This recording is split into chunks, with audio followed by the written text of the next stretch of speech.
بسم اللہ الرحمن الرحیم۔ یہ آیت جو ہے اپنے مفہوم کے اعتبار سے بڑی قدیم ہے، اس لیے میں نے آپ کو سورہ ہود کی آیت سنائی ہے کہ جب حضرت نوح علیہ السلام کو اللہ نے حکم دیا کشتی بناؤ اور اہل ایمان کو اس میں سوار کر لو، اور پھر جب طوفان آیا اور وہ کشتی نے جو ہے اپنا سفر شروع کیا تو کہا گیا قالا، کہا انہوں نے ارکبوا فیہا، اے اہل ایمان اب اس میں سوار ہو جاؤ، بسم اللہ مجریہا و مرساہا، اللہ ہی کے نام سے ہے اس کا چلنا بھی اور اس کا لنگر انداز ہونا بھی، جب بھی وہ لنگر انداز ہوگی تب وہ اللہ ہی کے نام سے ہوگی۔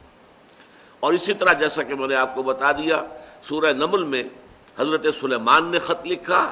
تو انہو من سلیمان انہو بسم اللہ الرحمن الرحیم، پوری آیت جو کہ تو اس خط کے اندر موجود تھی۔ تو اس سے اندازہ ہوتا ہے کہ یہ مضمون بہت قدیم ہے،